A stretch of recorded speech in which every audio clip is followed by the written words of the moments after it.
Em nosso estudo de hoje está na primeira epístola de Pedro, capítulo 4, versículo 13. Mas alegrai-vos no fato de serdes participantes das aflições do Cristo. Emmanuel vem comentar na lição 83 do livro Caminho, Verdade e Vida, Aflições.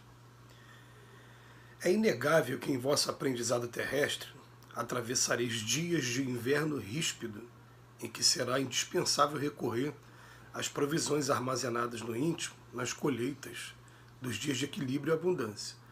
Contemplareis o mundo na desilusão de amigos muito amados, como templo em ruínas sob os embates de tormenta cruel. As esperanças feneceram distantes, os sonhos permanecem pisados pelos ingratos. Os afeiçoados desapareceram, uns pela indiferença, outros porque preferiram a integração no quadro dos interesses fugitivos do plano material. Quando surgir um dia assim em vossos horizontes, compelindo-vos à inquietação e à amargura, certo não vos será proibido chorar. Entretanto, é necessário não esquecerdes a divina companhia do Senhor Jesus. Supondes, acaso, que o Mestre dos Mestres habita uma esfera inacessível ao pensamento dos homens? Julgais porventura não receba o Salvador ingratidões e apodos por parte das criaturas humanas diariamente? Antes de conhecermos o alheio mal que nos aflige, ele conhecia o nosso e sofria pelos nossos erros. Não olvidemos, portanto, que nas aflições é imprescindível tomar-lhe a sublime companhia e prosseguir avante com a sua serenidade e seu bom ânimo.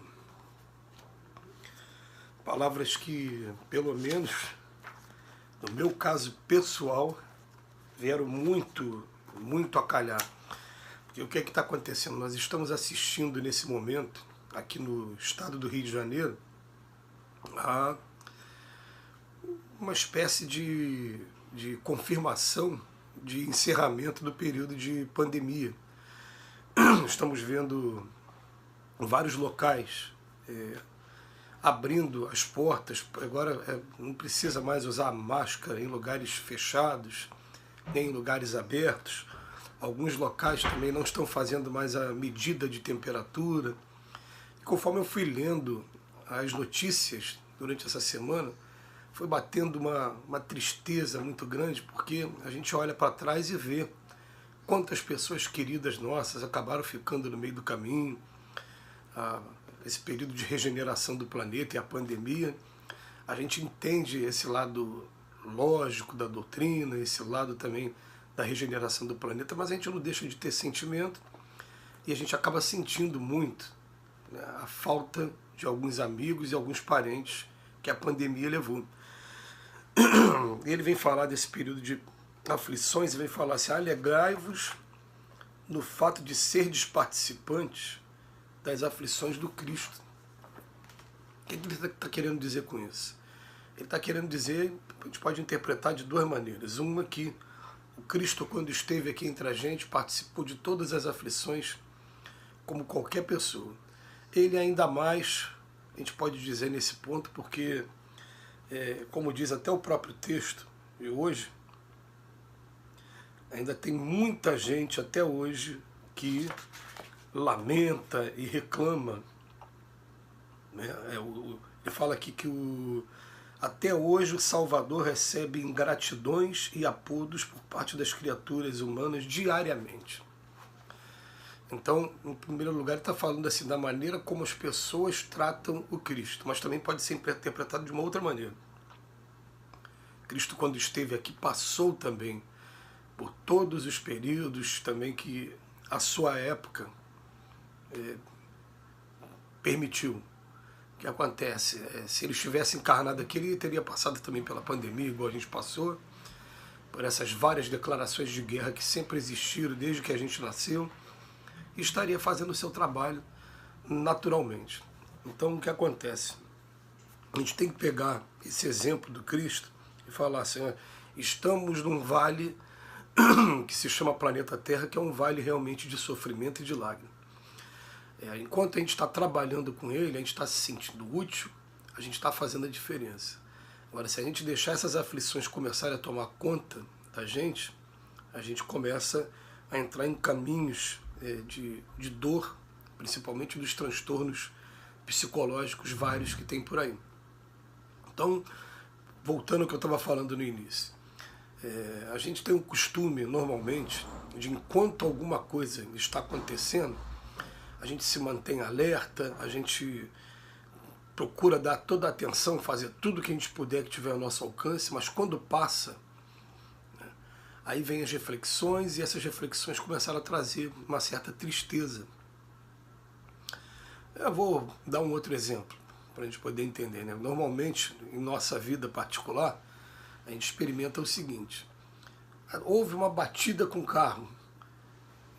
Enquanto as coisas não estão resolvidas, a adrenalina fica lá em cima. Vamos resolver, vamos chamar daqui, vamos chamar mecânico, vamos proteger e tal. Depois que passa tudo, aí vem aquele período da tremedeira na gente, dá aquela... Parece que o sistema nervoso ele fica em alerta o tempo todo enquanto se está resolvendo. Então, parece que está acontecendo a mesma coisa agora nesse período de término de pandemia. A gente ficou em alerta esse tempo todo, em 2 anos, um alerta até a mais longo prazo, e agora está começando a cair a ficha de que esse período está terminando, esse período de aflições. Mas, ele vem falar para a gente, ó, quando surgir um dia assim em vossos horizontes, compelindo-vos a inquietação e a amargura, certo não vos será proibido chorar. Somos humanos. Eu gosto de lembrar sempre que Chico Xavier, por exemplo, toda noite chorava com as mães que perderam seus filhos e iam o procurar em Uberaba no trabalho chamado Correio de Amor. Existe uma diferença entre chorar e entre se deixar impressionar e influenciar por um determinado sofrimento. A gente tem que aprender também a sente aquilo, mas mantém uma certa distância, porque a prova é individual, a expiação é individual. Eu choro junto, porque estou sentindo o lado humano, estou sendo solidário, mas aquela prova, aquela expiação faz parte do pacote, aí, do combo daquela pessoa de progresso para ela mesma. Então a gente vai tentar ajudar da melhor maneira, mas não se deixar trazer o sofrimento das pessoas para a gente de maneira que eles comecem a influenciar em nossa vida. Então o Chico Xavier, ele chorava toda noite, mas depois ele ia para casa, fazia a oração dele, levantava a cabeça e falava, sua missão é essa. Ia cumprir a missão dele. E continuava cumprindo a missão, como também, né, ontem a gente estava falando no nosso estudo sobre o Divaldo Pereira Franco. Divaldo Pereira Franco não se deixou abalar em momento algum e continua fazendo o trabalho dele o tempo todo, com todas as ingratidões, com tudo o que aconteceu aí no meio do caminho. Esse é o segredo para cada um de nós. E a mensagem que fica de hoje é: alegrai-vos quando isso acontecer, porque significa que a gente já conseguiu compreender o papel aqui na Terra. Ele até fala aqui para a gente, né, que tem muita gente que não passa por isso, não percebe isso. Por quê? Porque está aí, vivendo os interesses fugitivos do plano material. Preferem estar vivendo os prazeres da vida. Agora, aqueles que já conseguiram, de alguma maneira, identificar a missão que estão abraçando, que querem praticar, seja ela no campo religioso, seja ela no campo apenas material, no campo da medicina, no campo da educação, se compenetrem nessa missão que vocês nasceram para fazer.